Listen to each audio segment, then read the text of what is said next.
At 76, retired Navy SEAL Wade Ellison wanted only a quiet winter until his German Shepherd, Kestrel, smelled smoke deep in the snowy Montana woods.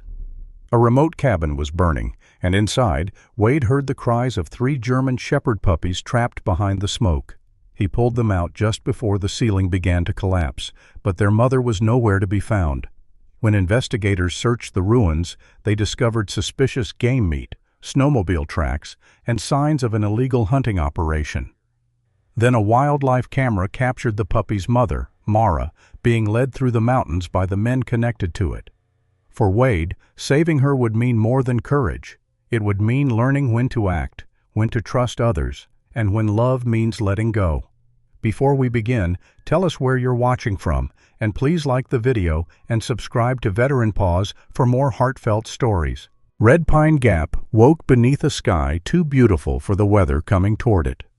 January sunlight lay pale and clean across western Montana, turning every snowbank into a field of crushed glass. The pines along the lower ridge carried thick white shoulders, and the mountains beyond them seemed almost close enough to touch. Smoke rose straight from chimneys in the village, thin blue columns against a pearl-colored sky. At 7 that morning, the forecast had placed the storm well after dark. By 11, the radio had changed its mind. "System accelerated overnight," the county dispatcher said through a wash of static. "Heavy snowfall beginning early afternoon, wind increasing after 1400. Winter watch volunteers should clear secondary routes now." Wade Ellison glanced at the dashboard clock, 11:23. "Copy." His voice still carried the low, measured weight of command, though he had not commanded anyone in decades. At 76, Wade remained a large man, 6'1", broad through the shoulders, thick through the chest, with the kind of strength that had been maintained rather than displayed. Age had weathered him without diminishing him. His face was long and stern, cut by pronounced cheekbones and deep lines around warm blue-gray eyes.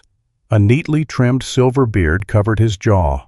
Thick gray hair, still threaded with brown, had been pushed back from his forehead by the wool cap he had removed inside the truck. His faded olive field jacket carried a small U.S. veteran patch over the left chest and a subdued American flag on one sleeve. Beneath it showed the collar of a charcoal and green flannel shirt. On his left wrist sat an old black-faced field watch. The olive canvas strap had been repaired with a line of burgundy thread, Marion's thread. Wade rarely looked at it deliberately anymore. He simply noticed when it was there. Behind him, Kestrel occupied most of the rear bench of the pickup. The 8-year-old German Shepherd had warm russet gold shoulders under a deep black saddle, a dark muzzle dusted with silver and amber eyes that missed very little. His left ear stood perfectly upright. The tip of the right curved slightly outward whenever he relaxed, giving him the faintly skeptical expression of an old mechanic listening to someone explain a problem badly. Kestrel had never been a military dog. Wade preferred it that way. They had already checked 3 reflective route markers, cleared snow from 1 emergency radio cabinet, and confirmed that the access gate at Miller Creek still opened despite the ice. 1 last box remained. Wade parked beside the marker, stepped down, and immediately felt the familiar pull in his right knee. Nothing dramatic, just a reminder. He stood for a moment until the joint agreed to cooperate. Kestrel waited in the truck. 10 years earlier, Wade might have been annoyed by the delay his own body imposed upon him. Now he simply allowed it. He crossed to the orange emergency box, brushed away the snow, and keyed the test switch. A green light blinked. "Route 7 box operational," he reported. "Copy, Wade," the dispatcher answered. "That's your last one. Head home." That was already the ambitious plan. There was a brief laugh over the radio. Wade closed the box and returned to the truck. He had gone less than half a mile when Kestrel stood. Wade noticed it in the mirror. The dog had not barked, had not whined. His body had simply changed. His head lifted high, nostrils working. Both ears angled toward the forest on the passenger side. "What?" Kestrel remained perfectly still. Wade slowed. Snow whispered beneath the tires. There were no houses visible from this section of road, only black pine trunks and the pale slope climbing behind them. Kestrel took one long breath, then another. Wade lowered the passenger window. Cold air poured inside. At first he smelled only pine resin and snow. Then something bitter touched the back of his throat. Smoke. Wade stopped the truck. He leaned toward the windshield. For several seconds there was nothing. Then, between two trees, a gray strand moved sideways where no cloud should have been. A moment later he saw orange. Not sunlight. Fire. "Stay." Kestrel looked at him. Wade was already reaching for the radio. "Dispatch Ellison. Possible structure fire off Route 7, approximately 4/10 north of marker 21. The response came immediately. "Visual confirmation? I have smoke and visible flame through the trees." Wade pulled the county map from the door pocket. "There's an old forestry cabin on that spur." "Copy. Fire is being dispatched." Static crackled. Then another voice came through. "Wade, primary approach is blocked by a downed pine near County 9. Engine 6 will have to take Wallace Cut. Estimate 15 to 20 minutes. Wade looked through the trees again. The fire was still small enough to see around. That was not comforting. Small fires became large ones without asking permission. "I'm going to check exterior occupancy. Do not enter the structure." "I heard you." "Wade." "I said I heard you." He switched off the radio. Kestrel was already at the door. Wade opened it. The dog landed in the snow and immediately moved toward the tree line. "Easy." Kestrel slowed. They crossed approximately 200 yards through knee-deep drifts before the cabin came fully into view. It was a modest one-story structure, weather-darkened timber with a shallow side porch and a narrow lean-to attached at the rear. Flames were visible along the back corner where the lean-to met the wall. Black smoke slipped beneath the roofline. No vehicle sat outside. No human voice answered when Wade shouted, "Kestrel." The dog moved along the porch. He ignored the front door. Instead, he went to a low side window almost half buried in snow and began pawing hard at the drift beneath it. Wade stopped. "Kestrel." Scratch, scratch. Then the dog froze. Wade heard it too. A sound so weak the wind nearly erased it. A whimper. Then another. Wade approached the window and wiped frost from the lower glass. 3 shapes moved behind it. Small, dark, alive. Hell. The puppies were inside a wire kennel positioned near the wall of what looked like a living room. Smoke had begun gathering above them in a gray layer. The fire itself remained farther back. For the moment, Wade pressed the radio. "Dispatch, 3 live dogs inside. Puppies, side room near east wall. Fire is 12 minutes out." 12 minutes. Wade looked at the smoke, then at the kennel. He did not think about buds. He did not think about raids, helicopters, or the younger man whose knees had once considered gravity a suggestion. Those memories belonged to another body. He thought instead about distance, window height, smoke depth, fire location, exit. He returned to the truck for the pry bar and a wool rescue blanket. Kestrel stayed beside the window. When Wade came back, he pointed once. "You stay outside."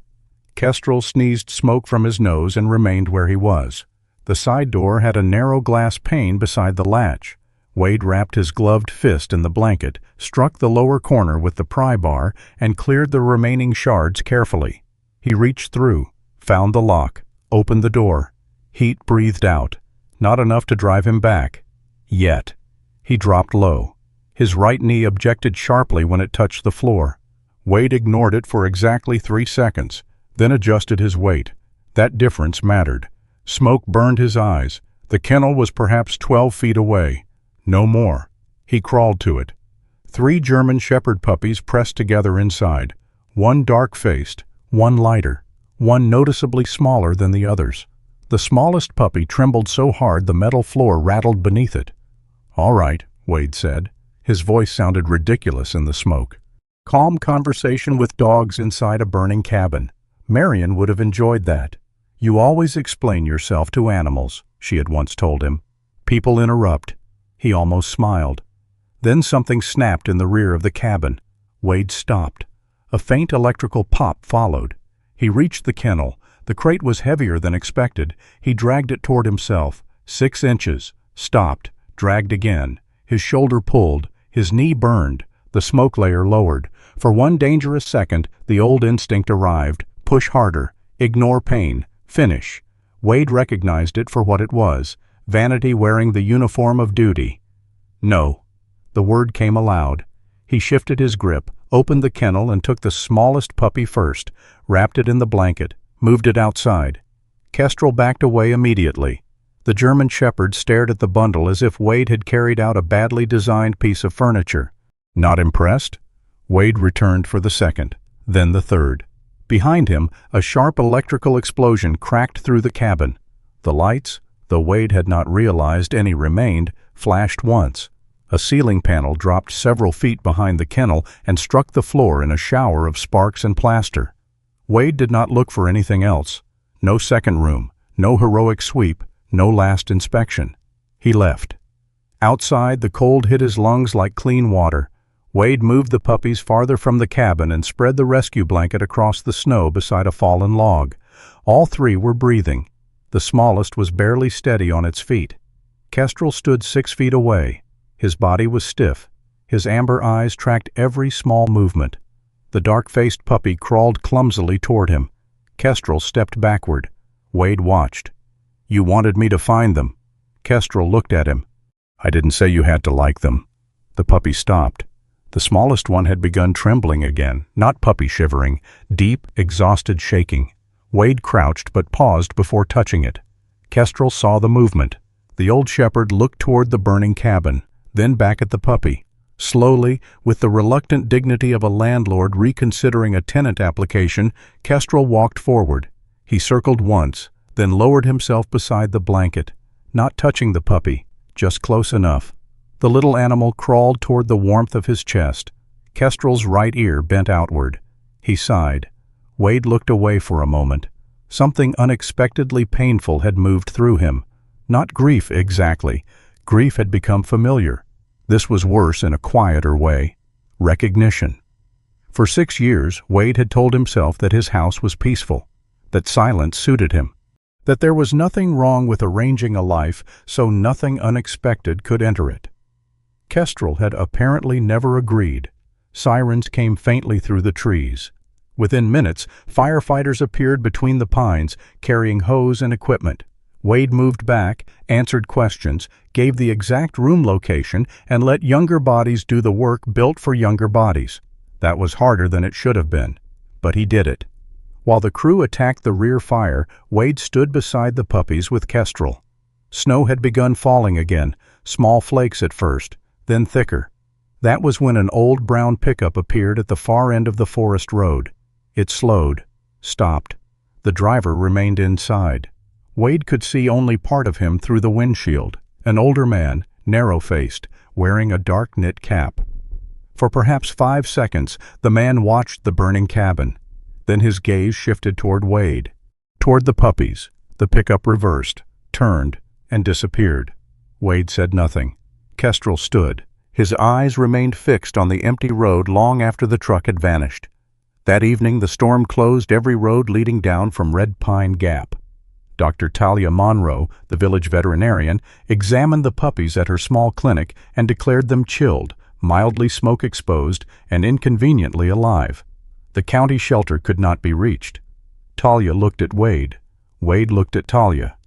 "No. You have room. I have Kestrel. Kestrel has survived worse." Kestrel, lying near the door, opened one eye. Wade pointed at him. He heard that. Talia handed Wade a bag of puppy food. An hour later, Wade entered the house he had shared with Marion. 3 small bowls stood beside the wood stove. Kestrel walked in behind him. The puppies followed in a confused procession. For the first time in 6 years, something knocked over a chair before Wade had removed his coat. He stood in the middle of the room listening to claws, tiny breaths, and Kestrel's offended sigh. Outside, snow-covered Red Pine Gap. Inside, silence had lost. Wade had no idea yet that the fire had opened a door to something far larger. For that night, all he knew was that 3 living things had entered his home, and the house did not seem to mind. By morning, the storm had erased the road. Snow pressed against the lower windows of Wade Ellison's house in soft, wind-carved ridges. The porch steps had disappeared completely. pines beyond the yard leaned beneath new weight, their branches dropping powder whenever the gusts shifted. The world outside had become white, blurred, and distant. Inside, nothing was quiet. A metal bowl scraped across the kitchen floor. Wade looked up from the coffee pot. Flint had both front paws inside his breakfast. The dark-faced German Shepherd puppy seemed less interested in eating than in ensuring no one else could. Hazel sat several feet away, watching with the offended expression of an animal who had already formed opinions about injustice. Birch was attempting to climb over Wade's left boot. Kestrel had relocated himself to the far side of the room. Again. Wade took a slow drink of coffee. "Your house," he told the older shepherd. Kestrel looked at him. "Apparently." Flint stepped out of the bowl. One wet paw landed directly in the second dish. Wade closed his eyes. There had been a time when mornings in this house began with Marion singing badly to the radio while making toast. She had believed silence before 8 in the morning was an insult to civilization. After she died, Wade had learned exactly how much noise a house made when no one was speaking. Pipes contracting, wind under the eaves, the refrigerator compressor, a dog turning once on a rug before lying down. For 6 years, he had mistaken the absence of interruption for order. 3 puppies had disproved that theory before breakfast. A knock sounded at the mudroom door. Kestrel rose immediately, not alarmed, interested. Wade opened the door to a wall of cold air and Dr. Talia Munro carrying a gray-blue medical bag under one arm and a plastic container under the other. Snow dusted the shoulders of her muted teal parka. Her auburn hair had been twisted into a loose knot at the back of her neck, though the wind had already pulled several curls free. A silver streak ran naturally from her left temple into the darker hair. "You shoveled?" she asked. "Some." "You're 76. "So I've been told." Talia looked over his shoulder. Flint had discovered the dish towel. "Good," she said. "You're being punished." She stepped inside. Talia had treated Kestrel for 5 years and had known Wade long enough to recognize when he wanted sympathy. It happened rarely. She had never provided it. She knelt on the kitchen floor and began examining the puppies one at a time. Flint objected loudly to having his mouth opened. Hazel watched everything. Birch simply leaned into the warmth of Talia's hands. "About 8 weeks," she said. "Maybe a little under. Mild dehydration yesterday. Better this morning." She listened to Birch's lungs. No obvious respiratory injury from the smoke. Wade leaned against the counter. "Good. They smell like your fireplace now." "That sounds medically serious." "Terminally domestic." Kestrel moved to the doorway. Talia scanned each puppy for a microchip. Nothing. She tried again. Still nothing. No chips. Could have been removed? Possible. Not likely. More likely they were never implanted. She examined their paws, teeth, coats, and bellies. "These aren't feral pups." Wade looked toward Flint, who had now abandoned the towel and begun investigating one of Kestrel's blankets. "I had reached that conclusion. They've been fed regularly. Coats are decent. Nails aren't terribly overgrown. Someone has been keeping them. But no chip. No chip, no collars, no vaccination tags, no obvious breeder markings or paperwork from the fire scene, at least none anyone has told me about." Talia sat back on her heels. "Whoever had them wasn't completely neglecting them." "That's supposed to be reassuring?" "No." Her answer came quickly enough that Wade knew she had already thought the same thing. A neglected animal told one kind of story. A cared-for animal abandoned in the wrong place told another. Flint succeeded in pulling Kestrel's blanket halfway across the floor. Kestrel stared at him. Flint tugged again. The old shepherd stood, walked to the opposite side of the room and lay down without protest. Wade's mouth twitched. "You've lost command of the sector." Kestrel placed his head on his paws. Talia watched Wade instead of the dog. "What are you calling them?" "I'm not. You called the dark one Flint 20 minutes ago." Wade looked at her. "The light female?" He glanced toward the puppy beneath Marion's old reading chair. Hazel had found the narrow protected space between the chair legs and the wall and had arranged herself there as though she had signed a lease. "Hazel. And the little one?" Birch was asleep against Wade's boot. He looked down. "Birch." Talia zipped her bag. "So you're not naming them?" Temporary identification. Of course. Wade ignored her. The storm continued for most of the day. By afternoon, the house had developed a new geography. Flint owned the kitchen. Hazel preferred the reading chair. Birch followed Wade whenever he crossed a room and then forgot halfway there why he had started. Kestrel avoided all three with the solemn patience of an aging man trapped at a family reunion. Until the snowmobile passed. The engine came from the county road below the property, probably one of the utility crews checking power lines. Wade barely noticed it. Hazel did. The puppy shot backward under Marion's chair, her body flattened instantly, ears pinned, tail tight against her belly. The reaction was too fast to be curiosity. Talia, still seated at the table completing a temporary intake form, looked up. The snowmobile sound faded. Hazel remained hidden. Wade crouched several feet away. He did not reach under the chair. Hazel. Nothing. Kestrel approached. The older shepherd stopped outside the narrow space and lowered his head. Hazel looked at him. For several seconds neither dog moved. Then Hazel crawled forward just enough that her nose touched the edge of Kestrel's paw. Talia watched quietly. Could mean something, Wade said. Could mean she doesn't like engines. You think she remembers one? I think she's 8 weeks old and frightened. Talia capped her pen. That's the honest answer. Wade nodded. He respected honest answers, especially disappointing ones. Talia left before dusk to help at Iris Caldwell's community kitchen. The storm had isolated several homes, and the diner had become Red Pine Gap's unofficial headquarters for soup, batteries, coffee, and complaints. Wade stayed home. That night, Birch woke sometime after 2, not crying loudly, just a thin, repetitive sound from the box of blankets Wade had placed near the wood stove.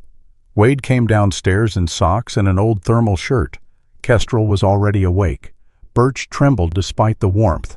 Wade checked the puppy's gums and breathing the way Talia had shown him. Nothing obvious. He reached for another blanket. Kestrel stood. The old shepherd walked past Wade, circled once around the bedding, and lowered himself beside Birch, not inside the box, just against its edge. Birch stopped crying. A minute later, the puppy crawled awkwardly across the blanket until his small body rested against Kestrel's ribs. Kestrel looked at Wade. There was resignation in the expression, or perhaps Wade was inventing it. Your decision, Wade whispered. Kestrel closed his eyes. Wade remained on the floor longer than necessary. The wood stove clicked softly. Wind pressed snow against the windows. Birch slept against Kestrel's belly. For years, Wade had believed that grief emptied a place. Sitting there, he understood something different. A place could remain completely intact and still stop being used for living. Nothing in this room had disappeared when Marion died. The chair remained. Her cookbook remained. A blue ceramic bowl she had purchased in Missoula still sat above the sink. Even the stupid brass duck she had insisted looked distinguished remained on the mantel. Wade had simply stopped allowing new memories to touch the old ones. Birch shifted in his sleep. Kestrel opened one eye. Wade almost laughed. Maybe the house had grown tired of asking permission. 2 days later, the county reopened the central road for limited traffic. Iris arrived before noon carrying 2 containers of beef stew and enough bread for a crew twice Wade's size. At 68, Iris Caldwell had a round face, pale blue eyes that missed more than people assumed, and silver-white hair cut in a short layered bob. Her red-framed reading glasses sat on top of her head, where they spent more time than on her nose. She entered wearing a tan winter coat over the brick-red cardigan and forest green apron she used at the diner. Her first step inside landed on a chew toy. She looked at Wade. Your house is messy again. 3 8-week-old dogs. Flint ran by with a kitchen towel. Iris watched him disappear down the hall. Marion would call that a beginning. Wade became very still. Iris did not apologize. That was another reason he liked her. She put the stew on the counter and began discussing road conditions. Nothing more. By afternoon, Wade needed heating oil and an excuse to leave 3 puppies with Talia for an hour. He went into town. Iris's diner was half full with road crews and residents taking advantage of the reopened route. Wade took a seat at the counter.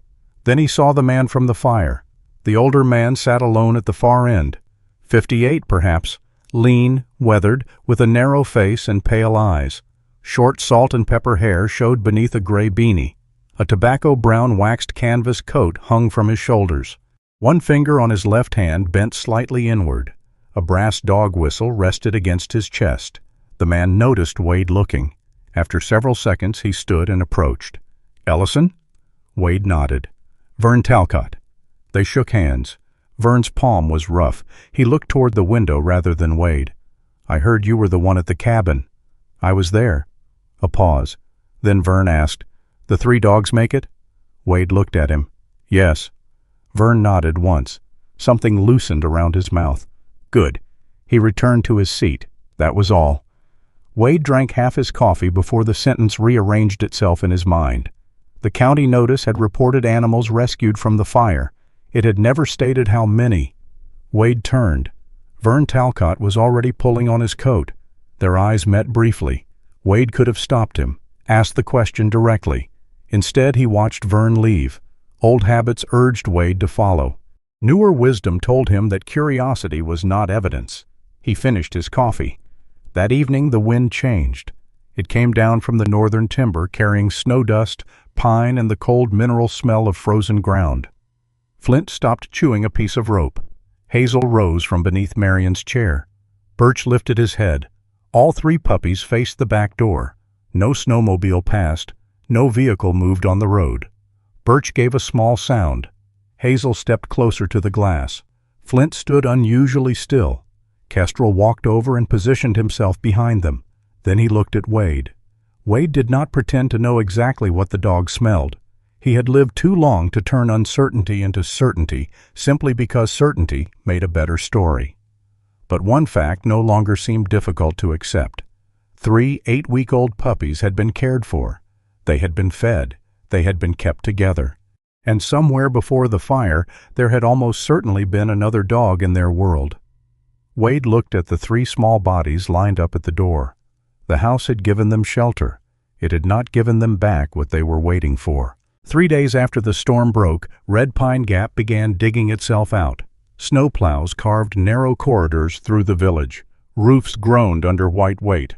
Along the highway, berms rose taller than pickup beds, packed hard enough to hold the gray stains of sand and exhaust. The sky had cleared. The cold had not. Wade stood beside Deputy Owen Beckett's sheriff SUV while Kestrel shook snow from his paws. "You understand why you're here?" Owen asked. Wade looked toward the burned cabin through the pines. "To identify where I entered, where the kennel was, and what I saw before the fire crews arrived. And to resist my natural talent for becoming irritating." Owen closed the rear door of the SUV. "That one's optional." At 42, Owen Beckett had the practical build of a man who spent as much time lifting stranded motorists out of ditches as sitting behind a desk. His dark brown hair was cut short, his face clean-shaven and square, and a silver mechanical pencil sat clipped to the pocket of his navy winter jacket.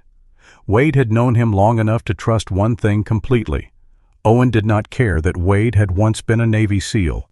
He cared whether Wade crossed yellow tape. That was useful. The cabin looked smaller in daylight. The rear lean-to was mostly gone. Blackened rafters leaned against one another under crusted snow. The living room window Wade had used remained open, rimmed with soot and frost. A fire marshal stood near the rear wall speaking with 2 investigators. Owen led Wade around the perimeter.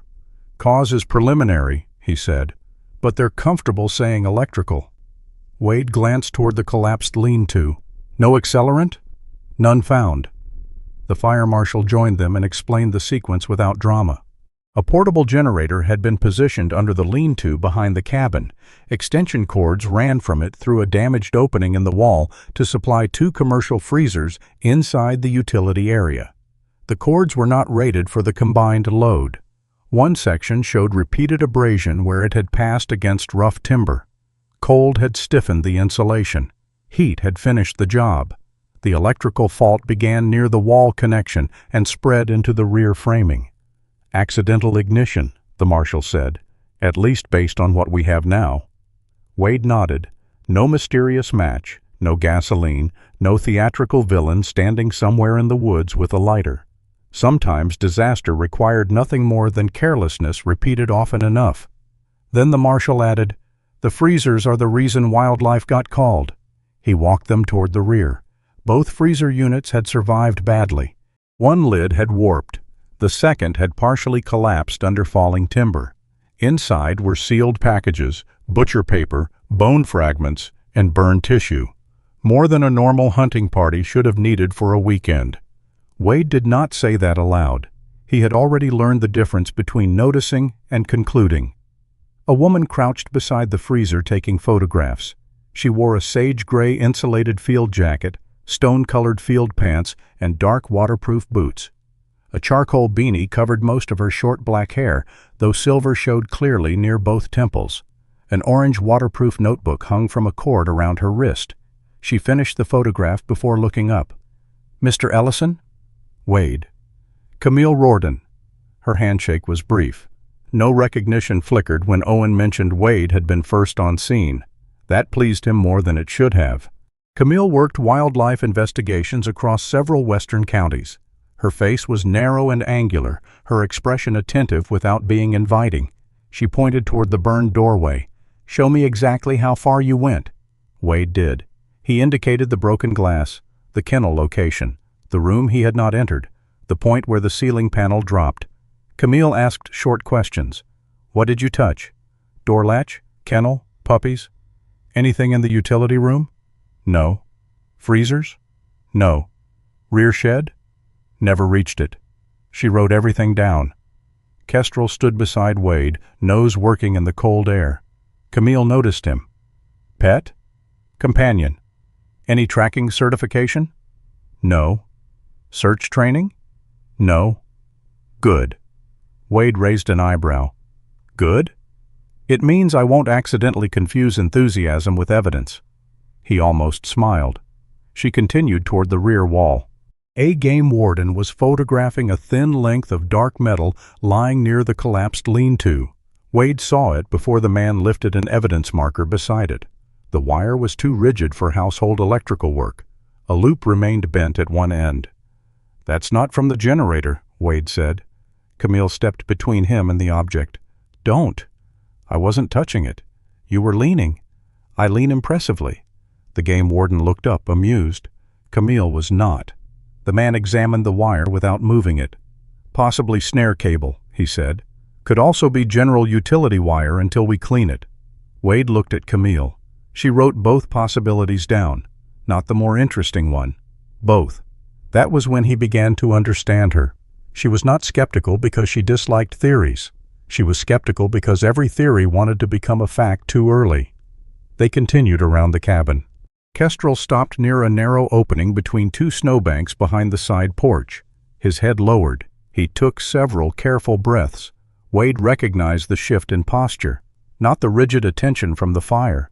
Something quieter. Scent. "There," Wade said. Camille came over. The snow had preserved more than expected beneath the shelter of the trees.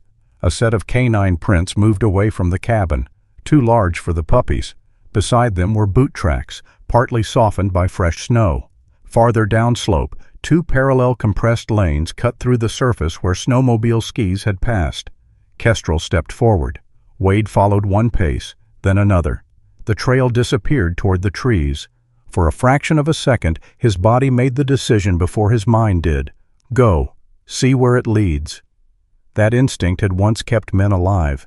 It had also taught Wade to believe movement was always better than waiting. Kestrel looked back. Wade stopped. Camille was watching him. "You want to follow it," she said. "Yes." "Don't." "I know." Something about saying it aloud made the choice harder. Wade clipped Kestrel's leash to the dark green collar. The old shepherd looked toward the woods again. Wade rested one hand on his neck. "Not ours." Kestrel resisted only for a moment, then turned with him. Camille marked the location and called the wildlife team forward. No congratulations, no approving smile, just procedure. Wade found that strangely comforting. By afternoon, the scene had produced enough questions to justify more questions, not answers. The cabin had been rented through a property management company based 2 towns south. Records showed the payments came from a business account connected to North Basin Outfitters. That brought Ronan Pike into the picture. He arrived at the sheriff's substation before anyone went looking for him. Wade happened to be there giving Owen a supplemental statement. Ronan entered wearing a dark pine green hunting shell that looked expensive without trying to look expensive. He was 45, lean and fit, with carefully kept dark blonde hair, a clean jaw and hazel green eyes that held attention easily. He shook Owen's hand, then Camille's.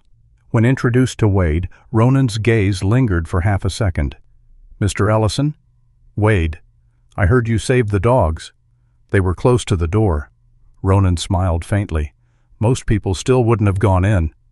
Wade did not answer. Camille took Ronan into the interview room. Wade was not present for the formal questioning, but Owen later summarized what Ronan had volunteered. North Basin Outfitters sometimes used the cabin. Guides stored legal game meat there. Multiple employees had access. Ronan claimed he had not visited the property in more than a week. If untagged meat existed in the freezer, he wanted to know who put it there as much as anyone. Nothing about the explanation was impossible. That bothered Wade. Obvious lies were easier. 2 days passed. At home, the puppies continued consuming food at a rate Wade considered financially hostile. Talia came by to photograph their markings and update the temporary records. She laid the 3 images side by side on Wade's kitchen table. Flint's heavy dark mask, Hazel's lighter cheek markings, Birch's narrower head. "They look related," Wade said. "They almost certainly are." "Same litter?" "That would be my assumption. Similar age, development, structure." Wade looked at Birch. "What about the mother?" Talia leaned back.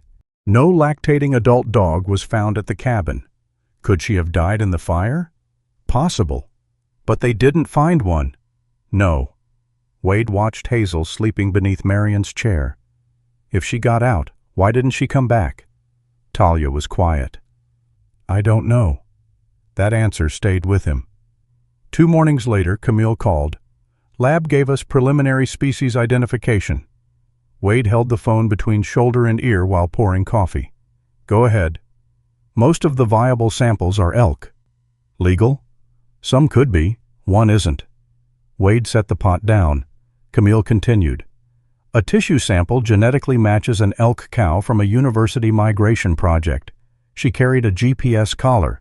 Signal stopped 3 weeks ago in a restricted winter habitat zone. Tag? No valid harvest record connected to the animal." Wade looked toward Kestrel. The dog was lying near the stove with Birch asleep beside one front leg. "So now you have poaching. I have evidence that one protected research animal appears to have ended up in that freezer." Her voice remained deliberately precise. "Don't build me a larger case than the evidence does." Wade smiled despite himself. "I wasn't planning to." "You were." "I was considering it." "That's how it starts." Before Wade could answer, Camille added something else. A research team had checked remote wildlife cameras north of the burned cabin after learning about the missing elk. One camera had captured an image 2 weeks earlier. Camille sent it to Talia as well. An hour later, the 3 of them stood around Wade's kitchen table. The photograph was grainy but clear enough. 2 snowmobiles moved along a narrow winter trail. Beside them walked a German shepherd, adult, female, judging from the build, cream gold along the legs and chest, dark across the back. A tracking line ran from her collar toward one of the riders. Talia enlarged the image. She looked first at the dog, then at the photographs of Flint, Hazel, and Birch. No one claimed certainty, not yet, but the resemblance was difficult to ignore. Wade looked toward the living room. The 3 puppies were asleep in a loose pile near Kestrel. For several seconds, the investigation disappeared. There was only the image of an adult dog moving through deep winter miles from the cabin while 3 puppies waited somewhere else. Talia spoke quietly. "If that's their mother..." Wade finished the thought. "She didn't leave them." Outside, wind moved through the pines. Inside, 3 small bodies slept without knowing that somewhere beyond the village, the world they had lost might still be moving. The photograph stayed on Wade's kitchen table longer than anyone meant it to. Talia had gone back to the clinic. Camille had taken the original file with her. The printed copy remained beneath the salt shaker, slightly curled at one corner from the warmth of the room. 2 snowmobiles, a winter trail, and the German Shepherd walking beside them. Wade stood at the sink with his coffee cooling in one hand. Across the room, Flint was chewing the edge of a cardboard box. Hazel slept beneath Marion's chair. Birch had managed to wedge himself between Kestrel's front legs and was using the old shepherd's chest as a pillow. Wade looked from the puppies to the photograph. The adult dog's head was lowered in the image, not submissive, working. That bothered him. There were ways an animal carried itself when moving with purpose. Wade had spent enough years beside trained men, trained dogs, and frightened civilians to understand that posture without pretending it was proof of anything. Still, he could not stop looking. The answer came the next morning. Camille called shortly after 9. We identified the dog. Wade sat at the kitchen table. Kestrel raised his head at the change in his voice. Name? Mara. The word was simple. It made the dog in the photograph real. Camille had compared the camera images with archived promotional material from North Basin Outfitters. Mara appeared in several older photographs beside guides after legal hunts. The dog had not been hidden. Once, she had apparently been something they were proud to show. Camille asked Wade to come to the sheriff's substation later that morning. Vern Talcott had agreed to give a formal statement. When Wade arrived, he found Vern already seated in the small interview room. The brass dog whistle hung against his charcoal sweater. His tobacco-brown coat was folded over the back of the chair. Without it, Vern seemed narrower than Wade remembered. Older, too. Camille sat opposite him with her orange notebook closed on the table. Owen leaned against the wall near the door. Wade remained outside the interview at first. It was not his statement to hear. Camille spoke with Vern for nearly 40 minutes. When the door finally opened, she stepped into the hall. He's willing to clarify the dog's history in front of you because you currently have the puppies. Wade nodded. Inside, Vern did not look at him immediately. Mara, Wade said. Vern's jaw shifted. That's her. How long have you known her? About 1.5 years. Vern rubbed one thumb over the bent little finger of his left hand. She belonged to a breeder outside Livingston, not a show operation. Working dogs, good noses, good nerves. You trained her? For blood tracking. Wade waited. Vern seemed to expect judgment. When none came, he continued. Tracking wounded game isn't the problem people think it is. You make a bad shot on an elk, you owe it to the animal to find it. Mara was good at that. There was pride in his voice. That was what made the next part harder to hear. She'd work slow. Never pulled just because she had scent. She'd check herself, circle back if the trail got weak. Vern looked at the table. Smarter than half the men I took hunting. Owen said nothing. Camille let silence do the work. Wade asked, The puppies? Vern inhaled slowly. When we bought Mara, nobody knew she was bred. Didn't show for a while. By the time we figured it out, Ronan was furious. Why? Because pregnant dogs don't work. Vern gave a tired shrug. That was how he saw it. Mara had whelped at the burned cabin. 3 puppies. Vern had been there. He had brought blankets, food, a heat pad, and eventually the kennel Wade pulled through the smoke. I said we keep them until they're old enough to place properly. And Ronan? Said they were costing time. Wade's face tightened. Vern noticed. He didn't hurt them. That your defense? No. For the first time, Vern looked directly at him. It's the part I know is true. That answer stopped Wade from pushing. Truth did not become cleaner because he wanted to dislike the man saying it. Vern explained that once the puppies were weaned enough to tolerate separation for several hours, Ronan began taking Mara back into the field. At first, Vern said, only for legitimate recovery work. Then the rules started bending. Not all at once, never dramatically. A client wounded an elk outside a permitted boundary. Ronan sent Mara anyway. A guide found blood from an animal taken after legal shooting hours. Mara tracked it. Another customer paid extra for a second attempt after already filling a tag. Vern stopped. Camille watched him. What happened after that? His eyes moved toward the brass whistle. I'm not ready to answer that. Camille's expression did not change. Wade felt anger rise. Not loud anger, the heavier kind, the kind that wanted to reach across a table and force a man to finish a sentence. He did not. Camille closed her notebook. Then we stop here. Vern looked surprised. You're not going to threaten me? No. You think I'm lying. I think you're choosing what you can live with saying. Camille stood. When you decide whether that's enough, you have my number. Outside, Wade followed her toward the parking lot. You let him walk. He isn't under arrest. He knows more. Yes. And you're comfortable with that? No. Camille unlocked her truck. Comfort is irrelevant. Wade looked back toward the building. Vern had not emerged. Years ago, Wade would have considered pressure another tool. Find the weak point, apply force, make the problem move. Now he stood in a sheriff parking lot with nothing to do but accept that a frightened man could not be compelled into courage by irritation.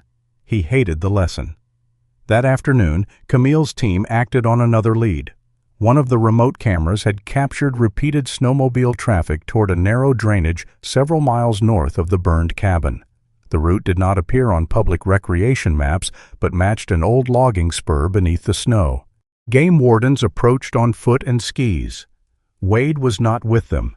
He spent the afternoon at home replacing a loose hinge on the mudroom door because waiting required somewhere to put his hands. At 4:17, Camille sent him a message. We found a camp. Dog present. Will update. Nothing more. Wade read it 3 times. Kestrel stood beside him. What? The dog stared. Wade put the phone down. No. Kestrel remained there. No, we are not driving into a federal wildlife investigation because someone sent 6 words.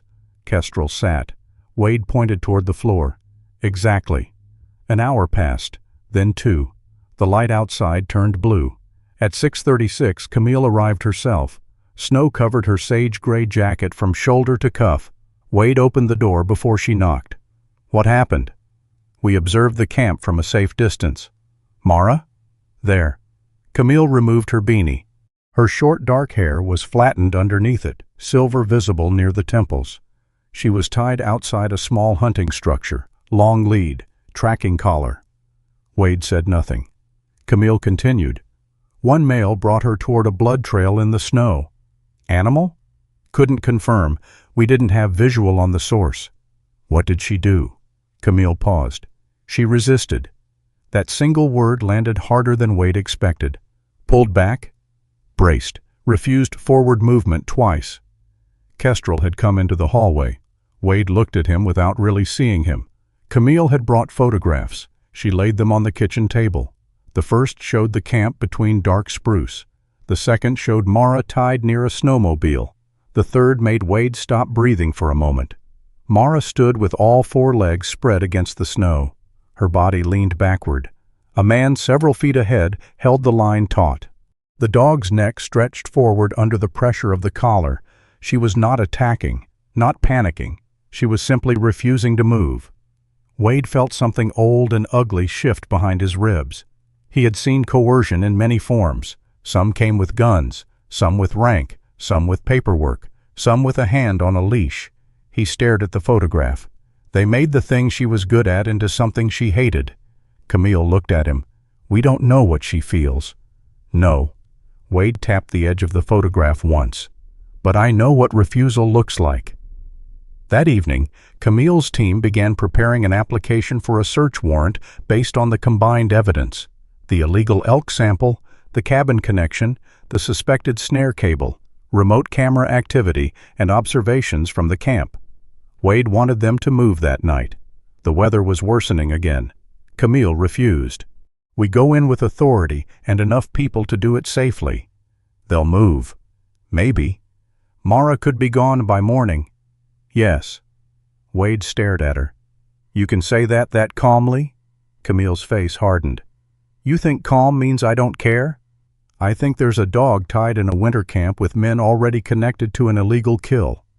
And I think if we rush in without the warrant being signed and the team coordinated, we risk losing the people, the evidence, or both. She's not evidence. No. Camille stepped closer. She's one of the reasons I'm doing this correctly. The room went quiet. Wade felt the argument waiting inside him. He knew every version of it. Speed. Initiative. Opportunity closes. Act before the other side does. Camille seemed to recognize the language without hearing it. "You used to be the man other people trusted when they couldn't see the whole field," she said. Wade said nothing. "You knew things they didn't, you had information they didn't, and sometimes you asked them to wait when every nerve in their body told them to move. That was different. Because you were the one with the information?" The question found him cleanly. Camille picked up her gloves. "Now you're on the other side of that trust." She left before he had an answer. The warrant process continued through the evening. By dawn, it was signed. By the time the team reached the drainage, the camp was empty. Snowmobile tracks ran north. The fire pit was cold. Food tins remained. One length of chain lay beside a post. Mara was gone. Wade received the news standing in Talia's clinic. He had brought Birch in because the puppy had developed mild stomach upset after stealing part of Flint's meal. Talia listened while Camille explained over speakerphone. "No fresh human presence," Camille said. "Best estimate, they left sometime before midnight. Tracks? We're working them. Can you follow?" "Some. Wind-filled sections." Wade looked through the clinic window. Snow had begun falling again. Not hard, yet. Camille ended the call. Talia removed her gloves. Wade stood too quickly. "Where are you going?" "Home." "That wasn't what I asked." He looked at her. Talia knew him well enough not to soften her voice. "You can't chase a snowmobile trail across half a mountain with an 8-year-old house dog." "Kestrel isn't a house dog. He lives in a house." Wade almost snapped back. Instead he laughed once. No humor in it, just exhaustion. That night he sat alone at the kitchen table after the puppies had settled. Kestrel lay beside the stove. Birch had fallen asleep against his flank. Wade opened the top drawer beneath the old telephone. Inside were batteries, an unused deck of cards, Marion's recipe notes, and a small cedar box. He lifted the lid. His wedding ring rested inside. Wade had stopped wearing it years after Marion died, not because he wanted to stop belonging to her, but because at some point the metal had begun to feel less like connection and more like evidence that time refused to move backward. He rolled the ring between his fingers. Marion had once told him, during an argument he barely remembered otherwise, "You are excellent when somebody needs you, Wade. You are unbearable when somebody wants to help you." At the time, he had considered the sentence unfair. Most true things did at first. Across the room, Birch shifted closer to Kestrel. The old shepherd opened one eye, then rested his muzzle over the puppy's back. Wade looked at them. Camille had lost Mara. That was true. Camille had also been right not to turn desperation into recklessness. That was harder. Outside, fresh snow began softening the tracks around Wade's house. For once, he did not mistake waiting for doing nothing. By the second week after the fire, the investigation had stopped looking like a mystery and begun looking like accounting. That surprised Wade. He had imagined years ago that wrongdoing announced itself through movement. A vehicle where no vehicle belonged. A man watching the wrong door. A footprint crossing fresh ground. Camille Rorden seemed perfectly content to hunt through spreadsheets. At the sheriff's substation, maps covered one wall. Colored pins marked legal hunting zones, winter closures, known recovery sites, and locations connected to North Basin outfitters. Owen Beckett sat beneath them with a stack of permit records and his silver pencil tucked behind one ear. Camille stood over a laptop. "Again," she said. Owen read from the sheet. "Client from Texas, Bull Elk, October 21st, legal tag." Camille clicked. "GPS? Snowmobile registered to North Basin left the designated access corridor for 3 hours. Result? Successful hunt. Guide?" Owen gave the name. Camille added it to a column. There were dozens. None proved enough alone. A customer paid $18,000 for a hunt. Not illegal. A snowmobile crossed a restricted boundary. Could have been an emergency. A trophy photograph showed antlers inconsistent with the paperwork. Could be bad records. A guide's GPS track entered winter habitat after shooting hours. Could be equipment error. But patterns did not care about excuses forever. The same guides appeared repeatedly. The same vehicles. The same customers paying premium rates. The same improbable success. North Basin did not merely provide good hunting. It seemed, statistically, to provide certainty. Wade stood near the map without touching anything. Camille glanced at him. "You look disappointed." "I expected criminals to be less organized. They're usually organized enough to create records and disorganized enough to leave them." Owen looked up. "That should be on your business card." Camille ignored him. Wade had learned not to offer theories unless asked. It was not easy. He recognized routes on the map, terrain funnels, hidden drainage lines, places where snowmobiles could travel without being seen from the highway. But Camille already had people for that. So Wade drank bad station coffee and watched professionals turn suspicion into something that might survive a courtroom. He was beginning to appreciate how slow truth could be. Ronan Pike apparently was not worried. 3 days later, Wade found him sitting at Iris Caldwell's diner. Snow drifted lightly outside, soft enough that the street still showed dark tire tracks. Iris was behind the counter pouring coffee for 2 utility workers when Wade entered. Her eyes moved toward the back booth, then toward Wade. No warning, no concern, just awareness. Ronan sat alone. His dark pine green hunting jacket hung neatly beside him. A black quarter-zip sweater fit close at the collar. The matte black GPS watch on his left wrist caught the window light when he lifted his cup. "Ellison?" Wade stopped. "Pike." Ronan gestured toward the opposite seat. Wade considered refusing, then sat. Ronan smiled faintly. "I heard the investigation is keeping people busy." "You'd have to ask the investigators." "I did." "And?" "They're thorough." The word sounded almost complimentary. Iris brought Wade coffee without asking. She set it down and looked at Ronan. "No politics, no fistfights. If either of you breaks a chair, you're buying 6. Ronan smiled. Wade said, "Why 6? "Inflation." She walked away. For a moment, neither man spoke. Ronan looked through the window toward the snowy ridge. "My father taught me to hunt up there." Wade followed his gaze. "How old?" "9 the first time he took me." "That's young." "He didn't give me a rifle, made me carry lunch." That surprised Wade enough to look back. Ronan's expression had changed. Not softer exactly, more distant. He said if I couldn't walk quietly for 6 hours, I had no business carrying a weapon. Wade understood that kind of father. "What changed?" Ronan's eyes returned to him. "You're assuming something did." "The freezer says something did." "The freezer says someone stored meat in a freezer." "An untagged research elk." Ronan's jaw tightened only slightly. "You've been talking to Camille. She talks mostly in warnings." "That sounds like her." Wade studied him. Ronan was not nervous. "That was almost impressive." "You know who I am," Wade said. "Everyone in town knows." "I don't mean my name." Ronan leaned back. "Navy SEAL, retired, search and rescue volunteer, local legend depending on who has been drinking." "I'm nobody's legend." "No?" Ronan's smile was small. "You know terrain. You know pursuit. You know what happens when rules written far away collide with what's happening 10 feet in front of you." Wade said nothing. Ronan continued. "You've broken rules." "Probably. To get the right outcome." "Sometimes." "So have I." There it was. Not confession. Philosophy. Ronan looked toward the ridge again. "People in Helena draw lines on maps. People in Washington write seasons and quotas. Half of them have never spent January above 6,000 feet. They call it management." "And you call it what?" "Distance." Ronan leaned forward. "I know those herds. I know where they winter. I know what bad snow does to calf survival. I know which bulls won't make another season." "And that gives you what?" "Judgment." Wade held his gaze. "If you understand the forest better than they do, does that give you the right to take anything you want from it?" Ronan shook his head. "No." Then he smiled.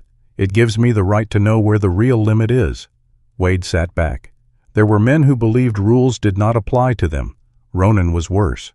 He believed rules applied until his own judgment replaced them.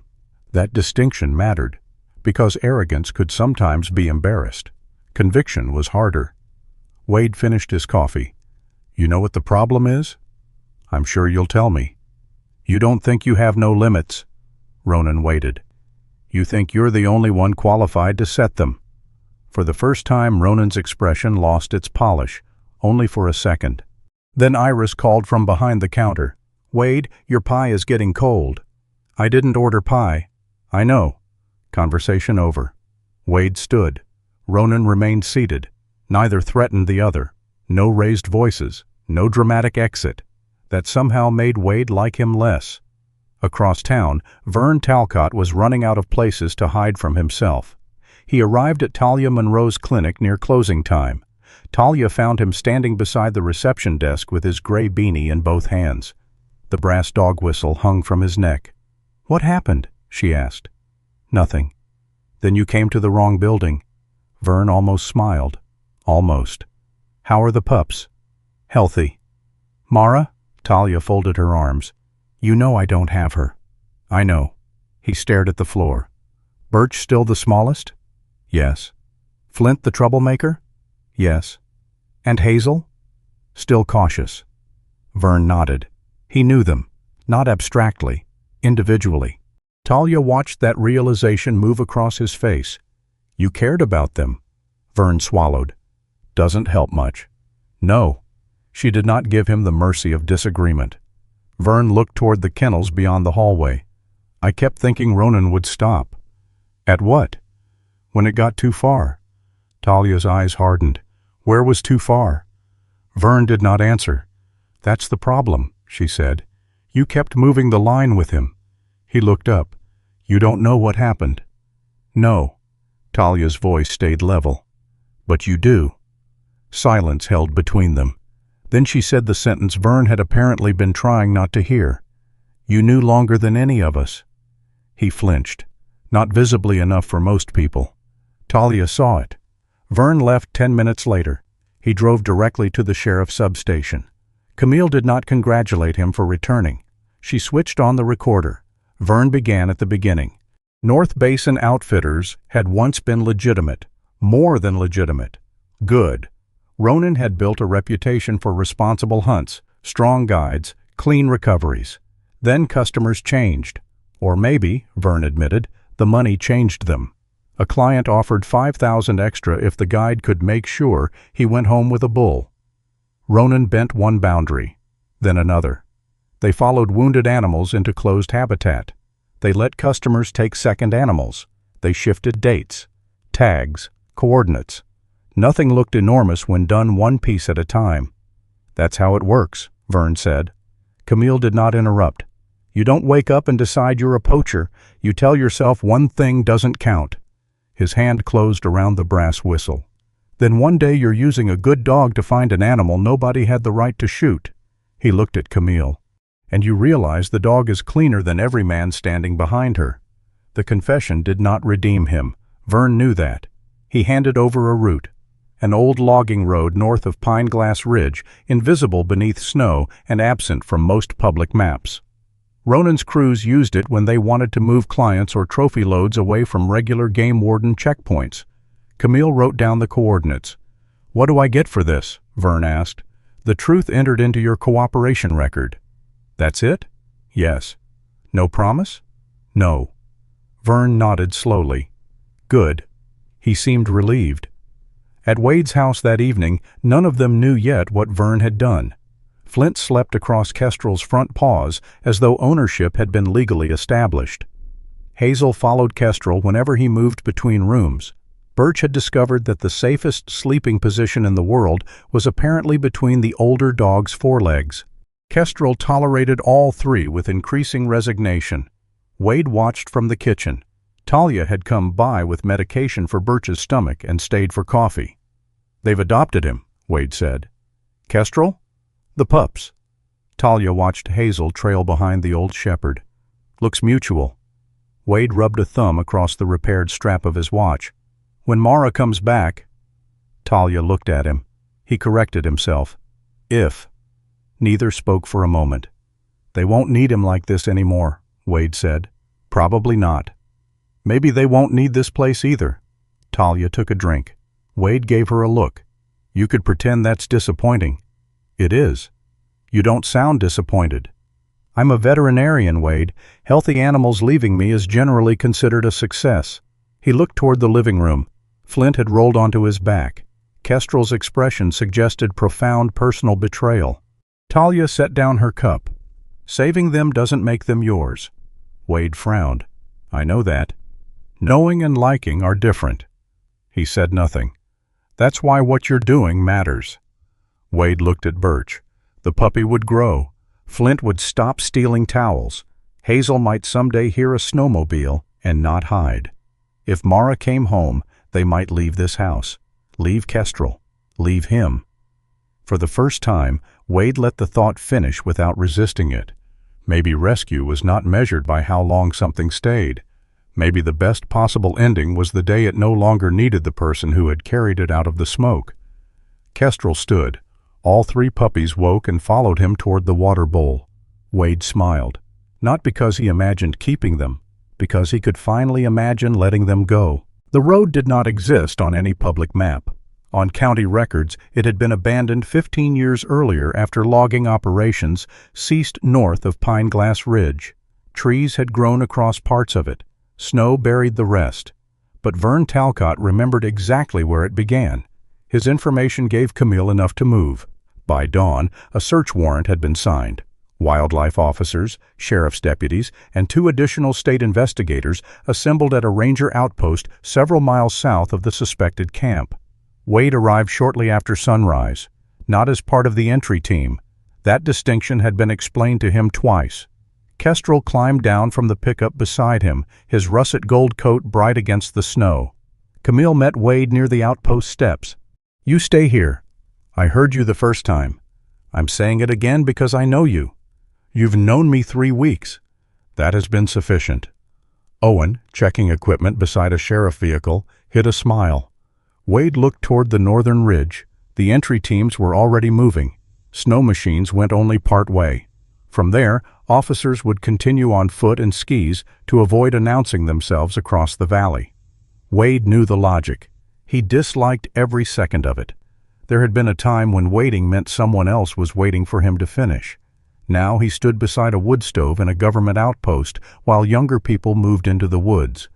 Kestrel settled near the door. Wade remained standing. You could sit, Owen said. I could. You're not going to. No. Owen zipped his jacket. Thought so. Then he left with the support unit. The door closed. Silence took the room. Wade stared at the radio on the table. Nothing happened for 27 minutes. He knew because he checked the old field watch on his wrist 6 times. At 8:41, the radio came alive. One voice, then another, short phrases, positions, movement, no shouting, no gunfire. Wade had expected tension. He had forgotten how dull, competent operations often sounded from the outside. At 8:47 came the first arrest. 2 men had been found near the hunting structure. One complied immediately. The second ran toward a snowmobile. The engine started. Then a voice over the radio said, almost apologetically, "Machines buried." A pause followed. Then, "Subject in custody." Wade looked at Kestrel. "Snow winds again." Kestrel's right ear tilted outward. Several minutes later, a pickup was reported moving down a secondary track. Ronan. Owen's support unit intercepted the truck where the old logging road narrowed between a rock wall and a line of spruce. The radio traffic stayed controlled. Vehicle stopped. Driver ordered out. Driver hesitated, then complied. No cinematic chase. No final duel. Ronan Pike stepped from his truck and placed his hands where Owen could see them. The man who had spent years believing he understood the real boundaries of the forest finally stopped because another boundary had been placed in front of him, and this one carried legal authority. Wade felt no satisfaction. That surprised him. He had expected at least some. Then Camille's voice came through the radio. "Dog loose." Wade straightened. Kestrel stood before Wade said a word. "What happened?" Wade asked into the handset. "Mara slipped the lead during the detention. Ran east into timber." "Any suspects in that direction?" "Negative. Entry area is being cleared now." "How long?" "Wait." The word scraped against him, but Wade did. Another 10 minutes passed, then 15. Outside, sunlight reached the ridge and turned the blowing snow into silver dust. Finally, Camille entered the outpost. Her face was red from cold. Mara's separated from everyone else, perimeters secure. Wade was already reaching for his coat. Camille raised one hand. "I'm not finished." He stopped. "We have tracks going east toward Alder Creek. Wildlife team can follow them." Wade looked at Kestrel. Camille looked too. "You brought that blanket?" Wade understood. The puppies had slept on a wool blanket at his house for more than a week. He had packed it without mentioning why. "Truck. Get it." 5 minutes later, they stood at the edge of the cleared search zone. Camille clipped a radio to Wade's coat. "You stay inside the marked sector." "Yes." "If I call you back?" "I come back." She studied him, then nodded. Wade unfolded the blanket. Kestrel stepped forward and smelled it. Flint, hazel, birch. Their scents were woven through the wool, along with Wade's house, wood smoke, puppy food, and Kestrel himself. Wade did not point toward the woods, did not give a tracking command Kestrel had never been trained to understand. He simply let the dog smell, then said, "Come on." They followed the flagged route where wildlife officers had already confirmed Mara's tracks. For several hundred yards, Kestrel merely walked beside Wade. Then his head lifted.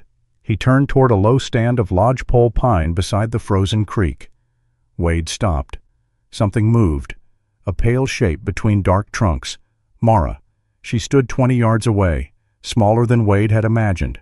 Cream gold legs, smoky black across the back. One ear upright, the other tipped forward. The tracking collar was gone, but a flattened ring of fur remained around her neck. Her sides moved fast. Kestrel froze. Mara backed one step. Wade immediately stopped moving. Easy. He did not know whether he was speaking to her, Kestrel, or himself. Kestrel took one step. Mara lowered her head. Wade touched Kestrel lightly behind the shoulder. Enough. The dog stopped. For several seconds, all three remained where they were. Snow moved through the space between them. Mara looked toward Wade, then Kestrel, then the trees behind her. Every root remained open. That mattered. Wade slowly lowered the blanket to the snow. He stepped backward. Kestrel stayed beside him. Nothing happened. A full minute passed, then another. Wade's knee began to ache from standing still. He ignored it. Not because pain did not matter, because moving mattered more. Mara took one step, stopped. Another. Her nose lifted. The wind changed. She smelled the blanket. Wade saw the exact moment it reached her. Her posture changed so quickly it was almost painful to watch. The rigid line through her shoulders loosened. Her ears came forward. She took 3 steps, stopped again, then came closer. Kestrel did not move. Mara reached the blanket. She lowered her nose. Flint, hazel, birch. She inhaled deeply and made a sound Wade had never heard from her before. Not a bark, not a whine exactly. Something lower, broken at the center. Kestrel sat down. That was all. No approach, no attempt to claim her. He simply sat. Mara looked at him. The 2 German shepherds remained several feet apart. Old male, young mother. 2 animals shaped by humans in very different ways. Kestrel lowered his head slightly. Mara stepped toward him. One step, then another. Their noses almost touched. Wade held his breath. Mara turned toward the blanket again, then toward Wade. He crouched slowly. His knee protested hard enough to make his jaw tighten. He put one hand on the snow, palm down, not reaching. Mara came the final distance herself.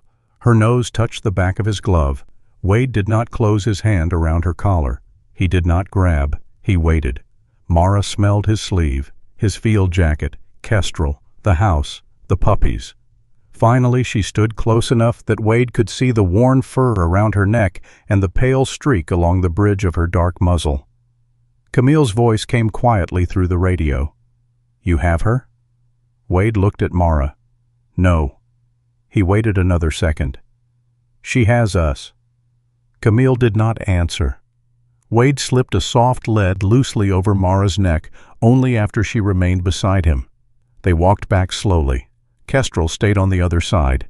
At the camp, investigators were discovering everything Wade never could have found by following tracks alone. Unregistered trophy antlers, GPS units containing routes through restricted winter habitat, game cameras, client payment ledgers, photographs with timestamps inconsistent with legal hunting records, snare equipment, messages arranging hunts around enforcement schedules. Nothing dramatic by itself. Together, it was structure. Vern's statement supplied the language that explained what many of those records meant.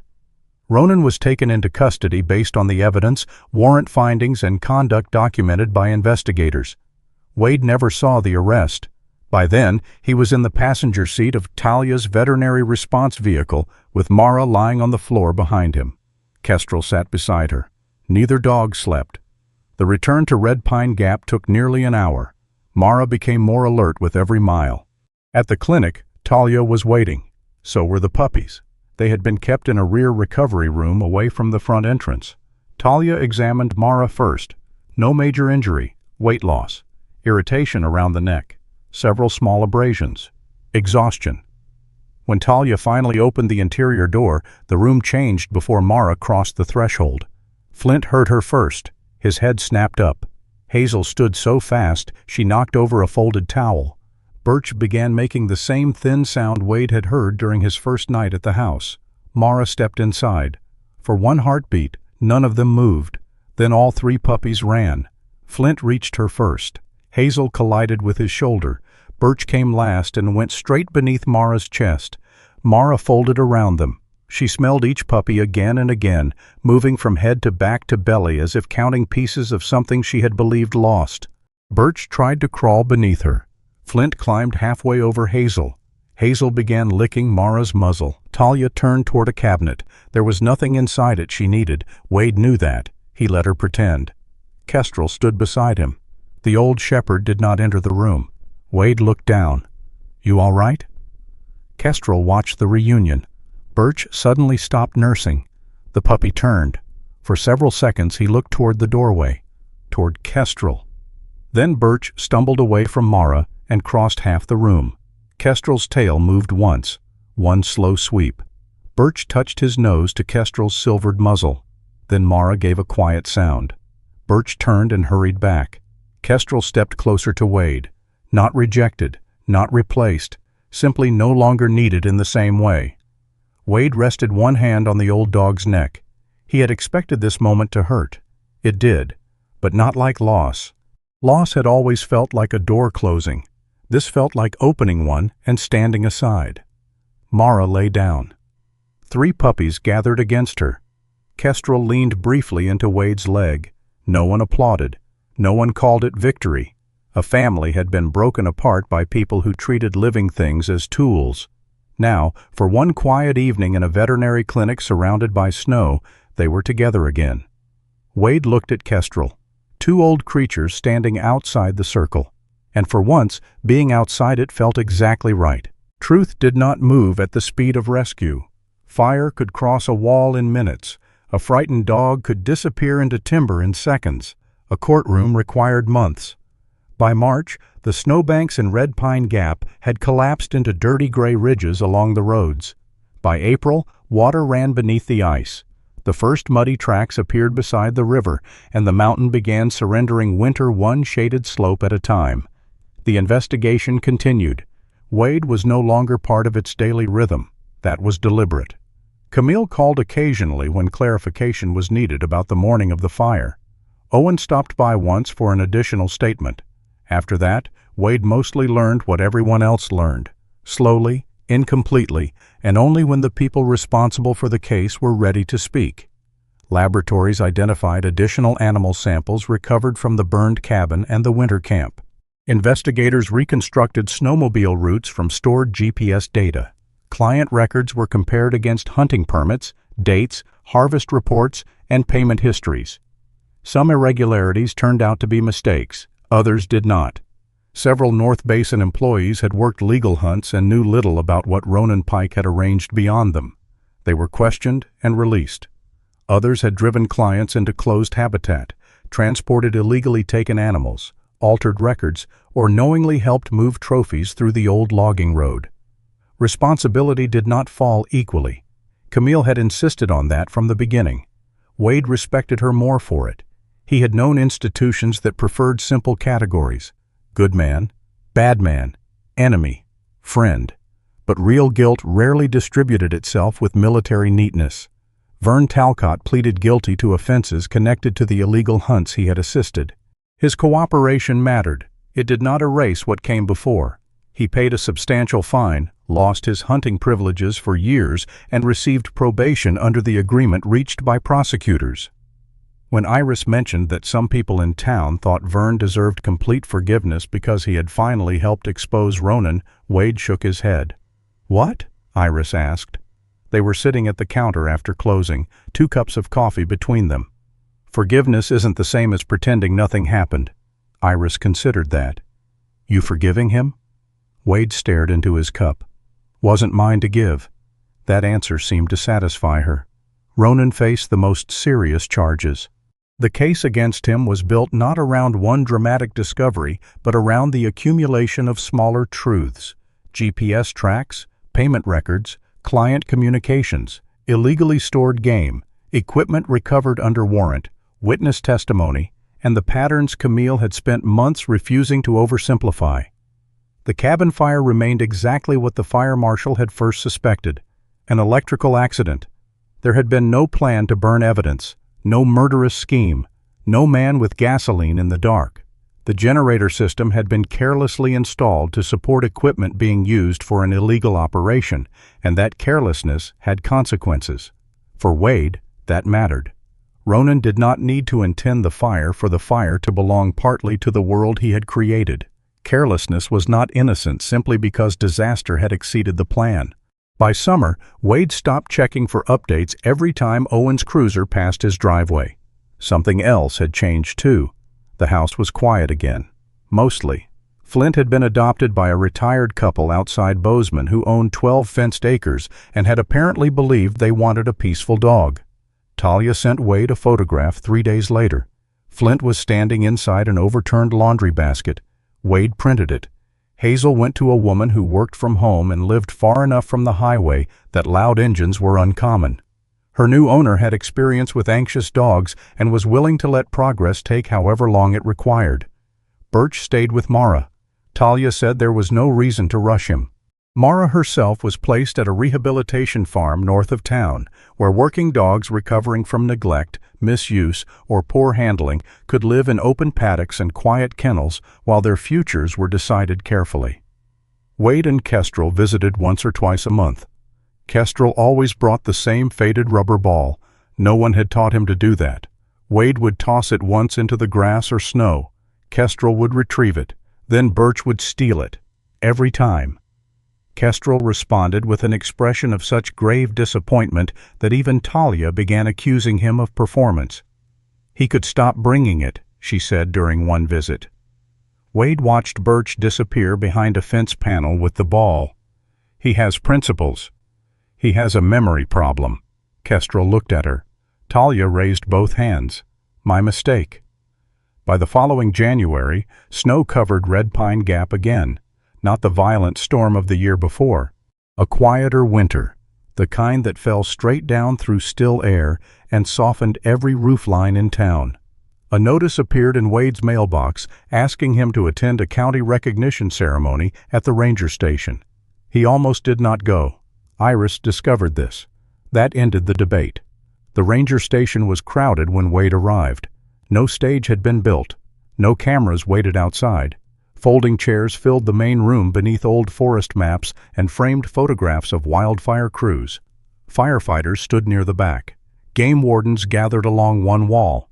Owen wore his formal sheriff uniform instead of the Navy winter jacket Wade was used to seeing. Camille stood beside him in a dark jacket, her orange notebook nowhere in sight for once. Talia arrived late and blamed a Labrador retriever that had eaten part of a bath towel. Iris wore her brick-red cardigan beneath a winter coat and complained that county coffee represented an attack on public trust. Kestrel sat beside Wade.